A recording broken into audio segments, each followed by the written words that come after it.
चलिए बच्चों, कैसे हो आप लोग। तो आज आपके लिए लेके आए हैं क्लास 10 के लिए इकोनॉमिक्स का बहुत इंपॉर्टेंट क्वेश्चन है चैप्टर 1 का, और जो बार बार एग्जाम में पूछा जाता है। तो बहुत जितना जल्द हो सके हम इसको ख़त्म करेंगे, और आप लोग इसको अच्छे ढंग से रिवीजन कर लीजिएगा ताकि आपको बाद में कोई समस्या ना हो। तो हमें पढ़ना है अर्थव्यवस्था एवं इसके विकास का इतिहास। इसमें पहला क्वेश्चन है, इनमें किनको प्राथमिक क्षेत्र भी कहा जाता है। देखिए क्वेश्चन कितना बार पूछे हुआ है, लगातार पूछे हुआ है ना। प्राथमिक क्षेत्र कहा जाता है, तो याद रखिएगा कृषि क्षेत्र को प्राथमिक क्षेत्र भी कहा जाता है। 2 नंबर देख लेते हैं, इनमें से कौन से देश में मिश्रित अर्थव्यवस्था है। 2 नंबर सवाल है, तो याद रखिएगा भारत में मिश्रित है, पूंजीवादी और समाजवादी दोनों है। ठीक है, चलिए तो 3 नंबर देखते हैं, भारत में योजना आयोग का गठन कब किया गया। भारत में योजना आयोग का गठन 15 मार्च 1950 को किया गया था। कब? 15 मार्च 1950। 4 नंबर क्वेश्चन क्या है, जिस देश की राष्ट्रीय आय सबसे अधिक होती है वो देश क्या कहलाता है। तो विकसित, है ना। चलिए, कम होती है तो अविकसित, ज़्यादा है तो विकसित, यानी कि ज़्यादा है। अधिक आय अधिक है, अधिक का मतलब विकसित हो गया। चलिए 5 नंबर देखते हैं, इनमें से किसे पिछड़ा राज्य कहा गया है। तो याद रखिएगा हमारे बिहार को पिछड़ा राज्य। देखिए क्वेश्चन कितना ज़्यादा बार ये सब क्वेश्चन पूछे हुआ है। शेयर बाजार का नियामक संस्था क्या है। शेयर बाजार का नियामक संस्था सेबी है। क्या है? सेबी। चलिए, भारत में किस राज्य की प्रति व्यक्ति आय सबसे कम है ना। किस राज्य की? तो बिहार की। तो हम पढ़े हुए हैं ना कि बिहार के लोगों की प्रति व्यक्ति आय सबसे कम है। 8 नंबर, भारत में नीति आयोग की स्थापना कब हुई। भारत में नीति आयोग की स्थापना कब हुई। तो जनवरी 2015। जनवरी 2015। 8 नंबर के जवाब है, 8 का सी हो जाएगा। 9 नंबर देख लेते हैं, मिश्रित अर्थव्यवस्था का राष्ट्र है भारत, हंगरी, चीन, अमेरिका। तो भारत है ना। मिश्रित अर्थव्यवस्था तो भारत में ही है। योजना आयोग के सदस्यों की संख्या होती है कितनी, यानी कि योजना आयोग के कितने सदस्य होते हैं। 7 है, 8 है, 9 है, 10 है। 10 नंबर क्वेश्चन का जवाब क्या हो जाएगा। तो योजना आयोग के सदस्यों की संख्या 8 होती है, तो 10 का आपका बी हो जाएगा। क्या हो जाएगा? बी। 11 देख लेते हैं, बिहार में जीवन यापन का मुख्य साधन क्या है। कृषि, उद्योग, व्यापार, इनमें से सभी। तो 11 का क्या है, तो बिहार में कृषि जो है ना सबसे महत्वपूर्ण है। 12 देख लेते हैं, देश में सब्जी के उत्पादन में बिहार का स्थान है, पहला, दूसरा, तीसरा, चौथा। 12 नंबर सवाल का क्या हो जाएगा, तो ये दूसरे स्थान पे हम लोग आते हैं। कौन से स्थान पे? दूसरे स्थान पे। 13 नंबर, भारत के पड़ोसी देशों में किस देश की प्रति व्यक्ति आय सबसे अधिक है। यानी कि भारत के जो पड़ोसी देश है उसमें किस देश का प्रति व्यक्ति आय सबसे अधिक है। 13 नंबर सवाल है। तो अभी तो इस पुरानी किताब के हिसाब से श्रीलंका है। श्रीलंका की स्थिति अभी खराब हो चुकी है, लेकिन आपको मारना श्रीलंका ही है क्योंकि पहले के हिसाब से पढ़ना है। 14 देख लेते हैं, इनमें कौन योजना आयोग के है ना पदेन अध्यक्ष होते हैं। योजना आयोग के पदेन अध्यक्ष होते हैं, ठीक है, प्रधानमंत्री, योजना मंत्री, राष्ट्रपति, इनमें से कोई नहीं। तो 14 का जवाब आपका ये हो जाएगा, प्रधानमंत्री, है ना। भारत की आर्थिक व्यवस्था है मिश्रित है, पूंजीवादी समाजवादी मिला के तो मिश्रित हो गया। इनमें से कौन से देश में समाजवादी अर्थव्यवस्था है। इनमें से कौन से देश में समाजवादी अर्थव्यवस्था है। तो याद रखिएगा रूस में है ना समाजवादी अर्थव्यवस्था है, इस चीज़ का ध्यान रखिएगा। चलिए, सम्यक विकास का प्रक्रिया संबंधित है, यानी कि सम्यक विकास की प्रक्रिया संबंधित है उच्च वर्ग से, निम्न वर्ग से, सभी वर्ग से, इनमें से कोई नहीं। तो 17 का जवाब क्या हो जाएगा, तो 17 का आपका सी हो जाएगा।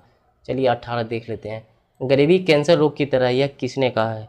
गरीबी कैंसर रोग की तरह है, तो अर्थशास्त्री है ना कुजनेट ने कहा है कि यह किसके समान है, तो कैंसर के समान है। तो 18 का ए। 19 देख लेते हैं, किस क्षेत्र को द्वितीय क्षेत्र कहा जाता है। उद्योग धंधे को द्वितीय क्षेत्र कहा जाता है, तो इसका ऑप्शन सी हो जाएगा। चलिए, 11वीं पंचवर्षीय योजना की अवधि क्या थी, यानी कि 11वीं पंचवर्षीय योजना कब शुरू की गई। ठीक है, तो 20 नंबर सवाल है, तो 20 का आपका डी हो जाएगा, 2007 से 2012। चलिए, यानी कि 5 साल के लिए जो प्लान बनाया जाता है। 21 नंबर देख लेते हैं, किस क्षेत्र को तृतीय क्षेत्र कहा जाता है। तो सेवा क्षेत्र को तृतीय क्षेत्र कहा जाता है। एक अर्थव्यवस्था का सीजन क्या होता है। 22 नंबर सवाल है, तो याद रखिएगा प्राकृतिक संसाधन, भौतिक संसाधन, मानवीय संसाधन सभी होगा। 23 राष्ट्रीय विकास परिषद का गठन हुआ था 1951 में, 52 में, 54 में, 56 में। 23 नंबर के जवाब आपका बी हो जाएगा, 1952 में। चलिए 24 देख लेते हैं, किस अर्थव्यवस्था में उत्पादन के साधनों पर किसी व्यक्ति या निजी संस्था का अधिकार रहता है। 24, तो 24 का आपका ए हो जाएगा। पूंजीवादी जो अर्थव्यवस्था होती है ना, उस पर निजी लोगों का, है ना, अधिकार होता है, निजी लोगों का, सब कुछ निजी लोगों का होता है उसमें। ठीक, चलिए 25 देख लेते हैं। भारत की प्रथम पंचवर्षीय योजना का कार्यकाल था। 25 नंबर सवाल है, तो 25 का बी हो जाएगा 1951 से 56। चलिए, आर्थिक संरचना का एक मुख्य अंग है, आर्थिक संरचना का मुख्य अंग है शिक्षा, स्वास्थ्य सेवाएं, यातायात एवं संचार, इनमें से कोई नहीं।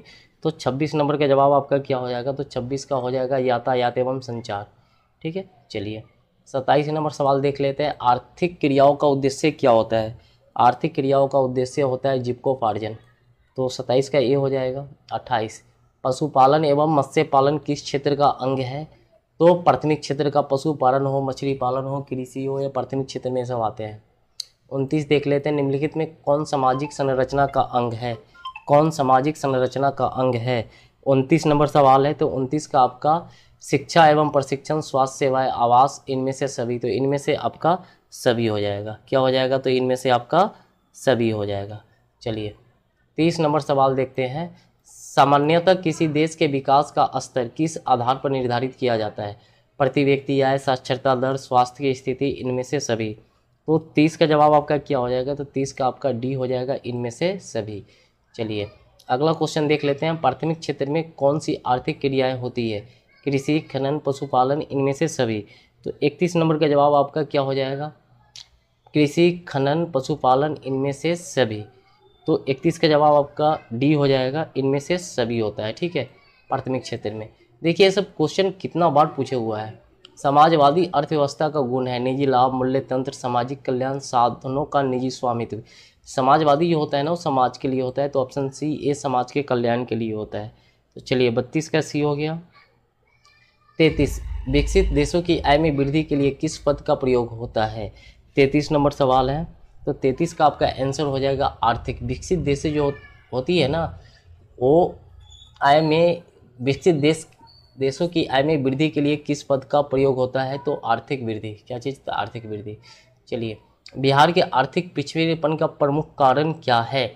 जनसंख्या में तेजी, कृषि पर अत्यधिक जनभार, यानी कि ज़्यादा लोग कृषि पर निर्भर है, बाढ़ एवं सूखा का प्रकोप, इनमें से सभी। तो इनमें से सभी आपका जवाब हो जाएगा।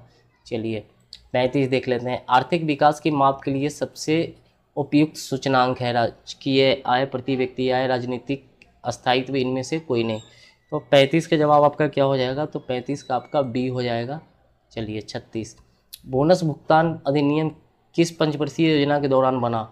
बोनस भुगतान अधिनियम, तो याद रखिएगा तृतीय पंचवर्षीय योजना के तहत जो बोनस भुगतान, अलग से जो बोनस दिया जाता है ना, वो बना था। 37 देख लेते हैं। निम्नलिखित में कौन सा देश विकसित अर्थव्यवस्था का उदाहरण है? America, Sri Lanka, Bharat, Indonesia.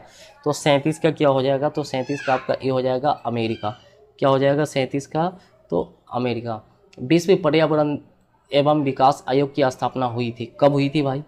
तो इसका हो जाएगा आपका बी 1983। कब हुई थी? तो 1983। तो 38 का बी हो जाएगा। 39 देखते हैं। आर्थिक समृद्धि का संबंध है अल्पकाल से, दीर्घकाल से, दोनों से, इनमें से कोई नहीं। तो 39 का क्या हो जाएगा, तो 39 का आपका बी हो जाएगा, दीर्घकाल से। 40, आर्थिक विकास का गैर आर्थिक कारण कौन सा है? 40 नंबर सवाल है, तो 40 का आपका बी हो जाएगा, सामाजिक संस्थाएं। क्या हो जाएगा, सामाजिक संस्थाएं। जीवन की भौतिक गुणवत्ता का सूचक क्या है?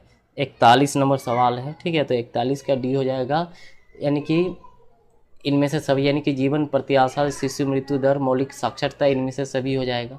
चलिए, आर्थिक विकास संबंधित है, आर्थिक विकास किससे संबंधित है? 42 नंबर सवाल है, तो 42 का आपका सी हो जाएगा, ए और बी।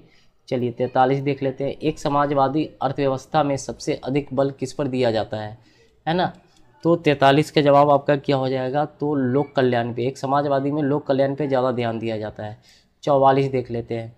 भारतीय योजना आयोग के प्रथम अध्यक्ष कौन थे? भारतीय योजना आयोग के प्रथम अध्यक्ष कौन थे? पंडित जवाहरलाल नेहरू। तो 44 का सी हो जाएगा। 45, निम्नलिखित में कौन आर्थिक आधारभूत संरचना का घटक है? 45 नंबर, तो वित्त है। चलिए 46 देख लेते हैं। अर्थव्यवस्था के किस क्षेत्र से हरित क्रांति संबंधित है? तो प्राथमिक क्षेत्र से संबंधित है हरित क्रांति, तो खेती के लिए किया जाता है ना। चलिए 47 देख लेते हैं। ऑपरेशन फ्लड है डेयरी विकास से, यानी डेयरी का मतलब दूध उत्पादन से। 48 ब्रटलैंड आयोग संबंधित है, ब्रटलैंड आयोग संबंधित है ना, क्या चीज़ से, तो सतत विकास से, सतत विकास से। 48 का आपका सी हो जाएगा। 49 प्रथम राष्ट्रीय मानव विकास रिपोर्ट किस प्रधानमंत्री के कार्यकाल में जारी हुआ, तो 49 का क्या हो जाएगा, तो 49 का सी हो जाएगा, अटल बिहारी वाजपेयी। 50 देख लेते हैं, निम्नलिखित में कौन गैर आर्थिक आधारभूत संरचना का अंग है, 50 नंबर सवाल है, तो 50 का आपका बी हो जाएगा, शिक्षा। 51 मानव विकास सूचकांक में सर्वोच्च स्थान किस देश का है, 51 नंबर, 51 का डी हो जाएगा, नॉर्वे। चलिए 52 देख लेते हैं, 12वीं पंचवर्षीय योजना का कार्यकाल है, तो यहाँ डी हो जाएगा 2017 से 2022। 53 निम्नलिखित में कौन विकास सूचकांक का सूचक नहीं है, राष्ट्रीय आय, जीवन प्रत्याय, शिक्षा, जीवन स्तर, तो 53 का ए हो जाएगा आपका, राष्ट्रीय आय। चलिए 54 देख लेते हैं कि 54 का क्या आंसर होगा मेरा, ठीक है।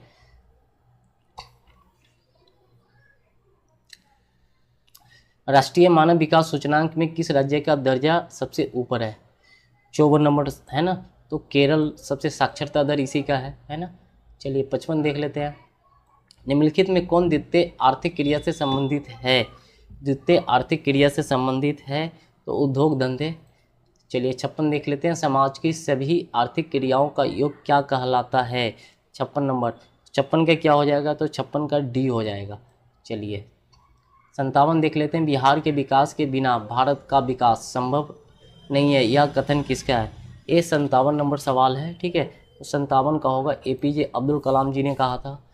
58 देख लेते हैं, कृषि का विकास करना किस पंचवर्षीय योजना का मुख्य उद्देश्य था, 58 नंबर सवाल है, तो 58 का जवाब होगा पहला। 59 देख लेते हैं, मानव विकास रिपोर्ट का प्रकाशन किसके द्वारा किया जाता है, 59, तो 59 का ये हो जाएगा, WTO के द्वारा।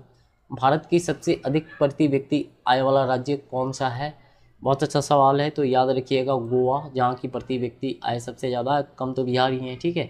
तो चलिए चैप्टर 1 इकोनॉमिक्स का चैप्टर 1 आपका कंप्लीट हो गया, इसे आप कंप्लीट कर लीजिए, और जाने से पहले चैनल को आप लाइक ज़रूर कीजिएगा, सब्सक्राइब नहीं किए तो सब्सक्राइब जरूर कीजिएगा, ताकि आने वाला नोटिफिकेशन आपको मिलता रहे।